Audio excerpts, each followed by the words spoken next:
ಇಟ್ಟುಕೊಂಡು ನೀನು ಹೇಳುವ ಬೋಧನೆ ಶಾಸ್ತ್ರ ಕೇಳಲು ಬಂದಿಲ್ಲ. ಅದೆಂತ ಮಾತು ತಿಳಿಸಿ ಹೇಳಿಕೊಡರಿ. ಬಾಂಗ್ಲೆ ಭೀಮನಿಂದ ಬರತಕ್ಕಂತ ಸಾಲ ವಸೂಲಿಗೆ ಬಂದಿದ್ದೇವೆ. ಬಾಂಗ್ಲೆ ಭೀಮ ಕರೆಸಿ ಹಣ ತಂದು ನಿಮಗೆ ಕೊಡಿಸುತ್ತೇನೆ. ನಿನ್ನ ಬಾಂಗ್ಲೆ ಭೀಮ ಸತ್ತ ಸ್ವರ್ಗ ಸೇರಿ ಇಲ್ಲಿಗೆ ಒಂದು ವಾರ ಆಯ್ತು. ಅಂದ್ರೆ ಏನ್ ಹೇಳ್ತಾ ಇದ್ದೀರಾ ನೀವು? ಆ ಬಾಂಗ್ಲೆ ಭೀಮ ಸತ್ತು ಹೋದನೆ? ನಮ್ಮ ಬಾಂಗ್ಲೆ ಭೀಮ ಸತ್ತು ಒಂದು ವಾರ ಅಂತ ವಯವ.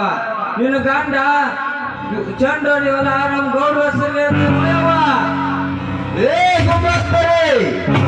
ನೀನು ಬರೆದು ಕೊಟ್ಟಿದ್ದನ್ನೇ ಹೇಳ್ತಿದ್ದಾನೆ, ನೆನಪಲ್ಲವೇ? ಮಾಡಿದ ವ್ಯವಹಾರವನ್ನು ಮರೆತು ಮಾತಾಡಿದರೆ ಐಕ್ಯವಾದ ಬಾಣ ಬಂದು ನಿನ್ನ ಎಲೆಗೆ ಅಪ್ಪುಸುತ್ತದೆ ಮಗನೇ. ಅಕ್ಷರವನ್ನೇ ಮರೆತು ನೀನು ಹುಚ್ಚರಾಗಿ ತಿರುಗಿ ಮಾತನಾಡಿದರೆ ನಿನ್ನ ಊರ ಮುಂದಿನ ಹೊಲದಲ್ಲಿ ನಿನ್ನ ವಿದ್ಯಾಚೈತನ್ಯ ಸಂಸ್ಥೆಯನ್ನು ಕಿತ್ತು ಕಟ್ಟಡ ರೆಡಿಯಾಗುತ್ತದೆ. ನೆನಪಿರಲಿ, ಎಲ್ಲವನ್ನು ಬಲ್ಲವಾದ ನೀವೇ ಈ ರೀತಿ ಮಾತನಾಡಿದರೆ ಹೇಗೆ? ನಾ ಹೇಳೋದು ಸ್ವಲ್ಪ ಕೇಳಿಸಿಕೊಳ್ಳರಿ. ನೀನು ಹೇಳಿದ್ದನ್ನ ದಿನಾಲು ಕೇಳಿಸಿಕೊಂಡು ನನ್ನ ಕಿವಿ ಕೇಳದವಾಗಿ ಬಿಟ್ಟೆ. ಮೊದಲು ನನ್ನ ಹೃದಯವರ ಬಗೆಹರಿಸು, ನಂತರ ನಿನ್ನ ಮನೆ ಬಾಗಿಲು ಮುಚ್ಚಿಕೋ. ಎಲ್ಲ ಕೈಯಲ್ಲಿ ಅಂತರ ಹಿಡಿದು ನಿಂತರೆ ನಿನ್ನ ಯಾವ ಕಂಟಿ ನಾವು ಬಂದರೆ ನನ್ನಿಂದ ಬಿಡಿಸಿಕೊಳ್ಳಲು ಸಾಧ್ಯವಿಲ್ಲ. ಅವನಿಗೆ ಲಕ್ಷ್ಯ ಕೊಡಿಸಿದ್ದು ನಿಜ, ಆದರೆ ಜವಾಬ್ದಾರಿ ನನ್ನ ಹೊಲ ಬರೆದುಕೊಟ್ಟಿದ್ದು ನಿಜ. ಸ್ವಲ್ಪ ಅವಕಾಶ ಕೊಡಿ. ಅವನ ಮನೆಗೆ ಹೋಗಿ ಅವನ ಹೆತ್ತು ಮಕ್ಕಳನ್ನು ವಿಚಾರಿಸಿ ಕೇಳುತ್ತೇನೆ. ಇಲ್ಲವಾದರೆ ಆ ಹಣ ನಾನೇ ತಂದು ಕೊಡ್ತೇನೆ. ನನ್ನ ವಿಶ್ವಾಸವಿಡಿ. ವಿಶ್ವಾಸ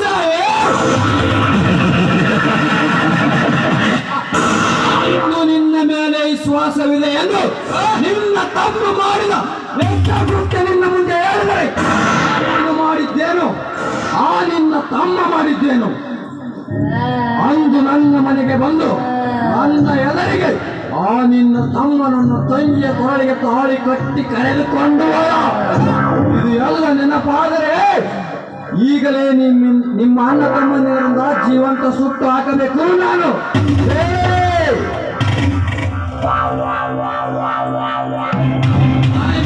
ಬಡವ, ನನ್ನ ಕೋಪಾಗ್ನಿ ಕೆರಳಿ ಒದ್ದಾಡಿ ಸಾಯಬೇಡ ನನ್ನ ಕೈಯಲ್ಲಿ. ನಾನೀಗ ಶಾಂತತೆಯ ಸೀಮೆಯನ್ನ ಮೀರಿ ನಿಂತಿದ್ದೇನೆ. ಜಿತೇಂದ್ರ, ಅದು ಏನು ಹೇಳಿದ್ರೆ ಬೇಗ ಕಟ್ಟಿ ಹಾಕಲೇ ಈ ಬಡಪಾಯಿಯನ್ನು. ಬೇಡ, ಅವರನ್ನು ಕಟ್ಟಿ ಹಾಕಿದ್ದು ಸರಿಯಲ್ಲ. ನಾನು ಈಗಲೇ ಶೇಂಗಾ ಸ್ವಲ್ಪ ಮಿಹಿನ ಅಂಗಡಿಗೆ ಹೋಗಿ ನಮಗೆ ಬರಬೇಕಾದ ಹಣವನ್ನು ಇಸ್ಕೊಂಡು ಬಂದು ನಿಮ್ಮ ಸಾಲವನ್ನು ನಾನು ಮುಟ್ಟಿಸುತ್ತೇನೆ.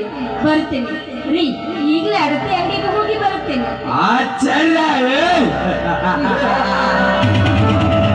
ಪರಮಾಚಾರ್ಯ, ನೀನು ನಿನ್ನ ಗಂಡನ ಕೈಲಾಗದ ಹಣ ನೀನು ತಂದು ಕೊಡ್ತೀಯ ಎಂದರೆ ಈಗಲೇ ಬೇಕು ನನಗೆ ಹಣ. ಜಯ, ಅಷ್ಟೊಂದು ಹಣ ಎಲ್ಲಿಂದ ತರ್ತೀಯ? ಶೇಂಗಾ ಸೂರಪ್ಪನ ಮೀನಿನ ಅಡತೆ ಅಂಗಡಿಗೆ ಹೋಗಿ ನಮಗೆ ಬರಬೇಕಾದ ಹಣವನ್ನು ಈಗಲೇ ತಂದು ಇವತ್ತು ಸಾಲವನ್ನು ಮುಟ್ಟಿಸುತ್ತೇನೆ. ನನಗೆ ಹೋಗೋದಕ್ಕೆ ಅನುಮತಿ ಕೊಡೆ ಅಂತ ನಾನಿವಲ್ಲಿ ಕೇಳಿಕೊಳ್ತಾ ಇದ್ದೇನೆ ಸ್ವಾಮಿ. ಬರ್ತೇನೆ. ಜಿತೇಂದ್ರ,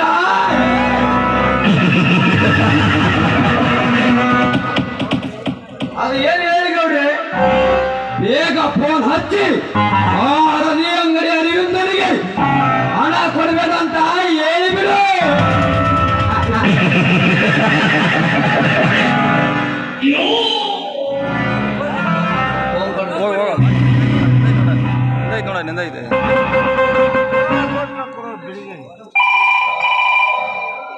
ಹಲೋ, ನಾನು ದುರ್ಗಾಪುರದಲ್ಲಿ ಜಿತೇಂದ್ರ ಮಾತಾಡೋದು.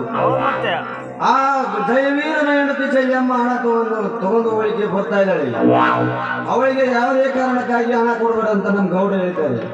ಆಯ್ತು ಗೌಡರೇ, ಇಂಥ ನೀಚ ಬುದ್ಧಿ ಇಟ್ಟುಕೊಂಡು ಬಡವರ ಬದುಕಿಗೆ ಬೆಂಕಿ ಹಚ್ಚಬೇಕು. ಬೆಟ್ಟ ಸಾಲ ಸುಲಭವಾಗಿಸಿಕೊಳ್ಳುತ್ತೀವಿ.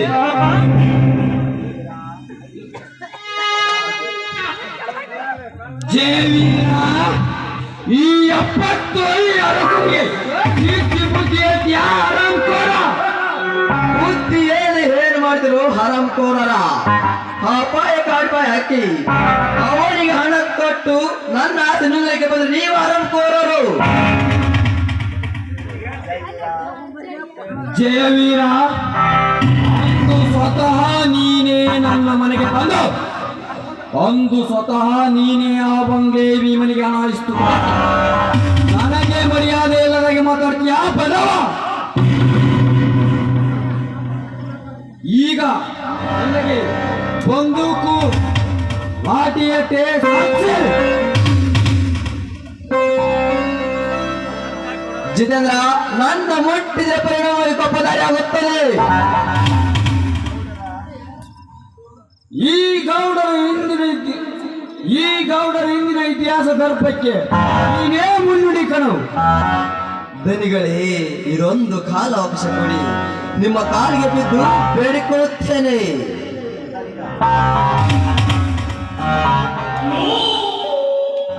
ಇವನ್ನೇನು ಕತ್ತಿ ಕೇಳ್ತಿರ್ಲೇಪ್ಪ, ಪಟ್ಟ ಕಟ್ಟಾಕ್ರೆ. ಏ ಪಾಪಿಗಳ, ನೀವು ಮಾಡುತ್ತಿರೋ ಕೆಲಸ ಇದು ಮೋಸದ ಕೆಲಸವೇ.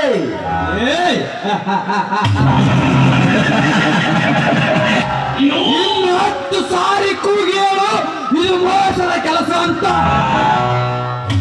ನಿತ್ಯ ಮೋಸವನ್ನೇ ಮಾಡಿ ಬದುಕುತ್ತಿರುವ ಅಂಶುವಿಗೆ ಮಹಾಭಾರತದ ಕಥೆ ಹೇಳಿದರೆ ಅರ್ಥವಾಗುವುದಿಲ್ಲ.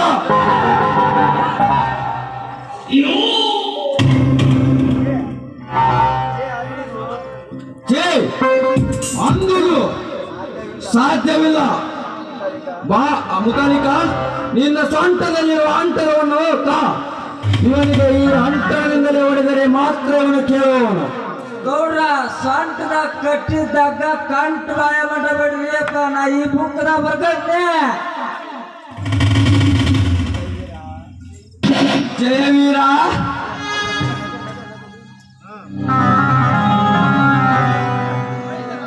ರೈತ ನಾನೆಂದು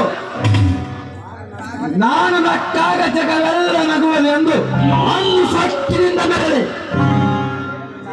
ಜೇಲ ಜಾಲೆಯಲ್ಲೇ ನಿನ್ನೆಲೆ ನಿರ್ಮಿಸಿಕೊಂಡು ಈ ಪುರುಷ ಸಿಂಹಕ್ಕೆ ಎದುರಾಗಿ ನಿಂತೆ ಈಗ ತಾಳು ಈ ನನ್ನ ಹೊಡೆತವನ್ನು ಸಹಿ ಹಾಕಲಾದ್ರೆ ಏನು ಮಾಡ್ತೇವೆ ಬಂಡ ಸೌಕಾರ. ಆರಾಮದಿಂದ ಬಲತ್ಕಾರ ಮಾಡವರ ಆಸ್ತಿ ನುಂಗಲಿಕ್ಕೆ ನಾಚಿ ಬರಬೇಕು ನಿನಗೆ. ನನಗೆ ನಾಚಿಕೆ ಬರಬೇಕೆ?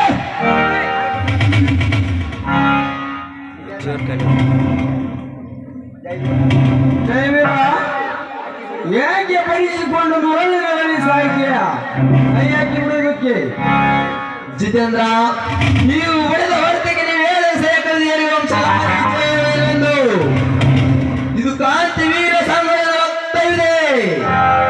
ಆಟಿಕೆ ಬಿದ್ದರೆ ನೀವು ಕಟ್ಟಿದ ಹಾಕಲು ಹರಿದುಕೊಂಡು ನಿಮ್ಮ ಗಂಟಲ ಕೊಡು, ನಿಮ್ಮ ರಕ್ತ ಕುಡಿಯುವ ವೀರ ಸಿಂಧು ಲಕ್ಷ್ಮಣ ತಾಕತ್ತಿದೆ ನನ್ನಲ್ಲಿ.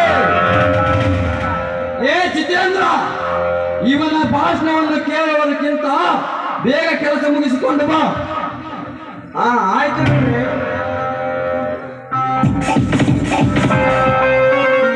ಅಯ್ಯೋ ಅಮ್ಮ ಗೋಡ್ರೆ, ನೀವು ಮಾಡ್ತಿರುವ ಕೆಲಸ ದೇವರು ಮೆಚ್ಚುತ್ತಾನೋ ಸಾಧ್ಯ.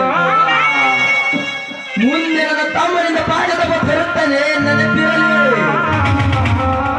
ತಮ್ಮ ತಮ್ಮ ತಮ್ಮ, ನಿನ್ನ ತಮ್ಮನ ಹೆಸರು ನೆನಪಾದರೆ ಈಗಲೇ ನಿನ್ನನ್ನ ಜೀವಂತದಿಂದ ಉಳಿಸಲಾರಿನ.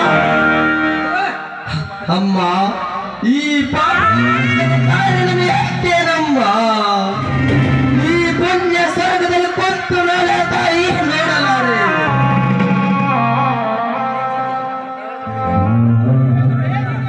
ಜಿತೇಂದ್ರ, ಬೇಗ ಕೆಲಸ ಮುಗಿಸಿಕೊಂಡು ಬಾ.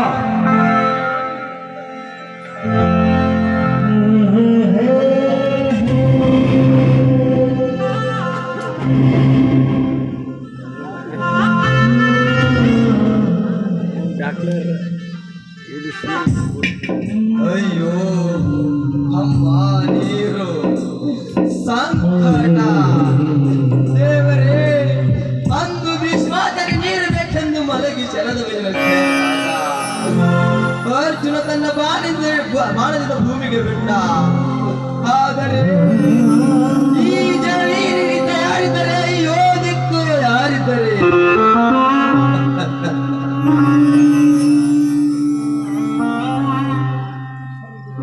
ಸ್ವಾಮಿ, ಏನಿದೆಲ್ಲ ನಿಮ್ಮ ಮೈಯಲ್ಲಿ? ಆ ಪಾಪಿಗಳು ನಿಮಗೆ ಭಾಷಣೆ ಬರೋ ಹಾಗೆ ರಾಕ್ಷಸರು. ಅವರು ಮನುಷ್ಯರಲ್ಲ ಸ್ವಾಮಿ, ಈ ರೀತಿ ಪಡೆದಿದ್ದಾರೆ ಪಾಪಿಗಳು.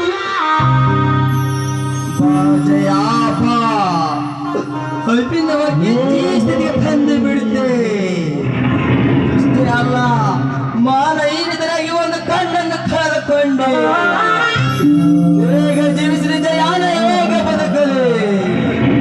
ಕಣ್ಣ ತುಂಬಿನ ನೋಡಿ ಜೀವಿಸಬೇಕಂದರೆ ಕಣ್ಣನ್ನು ಕಳೆದುಕೊಂಡೆ, ನಮ್ಮನನ್ನು ಕಳೆದುಕೊಂಡೆ. ನಾ ಏನೆಂದು ಬದುಕಲಿ? ಕೊನೆಗೆ ರಕ್ತನಲ್ಲ ಸರ್ಕಾರ ನೋಡಲಿಲ್ಲ ಅಂದಾಗ ರಕ್ತನಕ್ಕರ ಜಗವೆಲ್ಲ ಸಕ್ಕರೆ ಆಗೋದು ಯಾವಾಗ? ಅಳಬೇಡಿ ಸ್ವಾಮಿ, ಅಳಬೇಡಿ, ಸಮಾಧಾನ ಮಾಡಿಕೊಡಿ ಸ್ವಾಮಿ. ದಯವು ಚಿಂತೆ ಬಲ್ಲವರು ಯಾರು ಅಂದ ಹಾಗೆ ನಮ್ಮ ಹಣೆ ಬರದಲ್ಲಿ ಆ ವಿಧಿ ಲಿಖಿತ ಹೀಗೆ ಬರ್ತಿದ್ದ ಅಂದಾಗ ಅದೆಲ್ಲವನ್ನು ನಾವು ಅನುಭವಿಸಲೇಬೇಕು ಸ್ವಾಮಿ, ಅನುಭವಿಸಲೇಬೇಕು. ಮಾಡಿದ ಈ ಪಾಪಿಗಳು ನನ್ನ ಕಟ್ಟಿ ಇರಿದು ಬರಲು ಈ ಮಳೆಯಲ್ಲಿ ಬೇಗ ಹಾಕಿಕೊಂಡು ಹೋಗಿದ್ದಾರೆ. ಅಂದ ಮೇಲೆ ನನಗೆ ಯಾವ ಆಸ್ಪತ್ರೆ ಬೇಡ, ಏನು ಬೇಡ. ಒಂದೇ ಒಂದು ಸತ್ತು ವಿಷ ಕೊಟ್ಟು ಬಿಡಿದರೆ ಯಾವ ಸಂತೋಷದಿಂದ ಸತ್ತು ಸ್ವಾಮಿ, ಹಾಗೆಲ್ಲ ಮಾತಾಡ್ಬೇಡಿ. ಆ ರಾಕ್ಷಸರು ಈ ರೀತಿ ಶಿಕ್ಷೆಯನ್ನು ಕೊಟ್ಟಿದ್ದಾರೆ. ಮುಂದೆ ಅವರಿಗೆ ಯಾರಾದರೂ ಶಿಕ್ಷೆ ಕೊಟ್ಟೆ ಕೊಡುತ್ತಾರೆ, ಬನ್ನಿ ಸ್ವಾಮಿ. ಕಾಲ ಕಾಲ ಕಾಲ ಎಲ್ಲಿದೆ ನಿನ್ನ ಸತ್ಯ ಕಾಲ? ಸತ್ಯದಿಂದ ಸತ್ಯದಿಂದ ಸತ್ತು ಹೋಗಿದೆ ನಿನ್ನ ಕಾಲ. ಈಗ ತುಂಬಿ ನಿಂತಿದೆ ಕರ್ಮದ ಕಾಲ. ಇದನ್ನು ನೋಡಿ ಹೊಳಬೇಕು, ನಗಬೇಕು. ಒಂದು ಈ ಗುಡಿಯ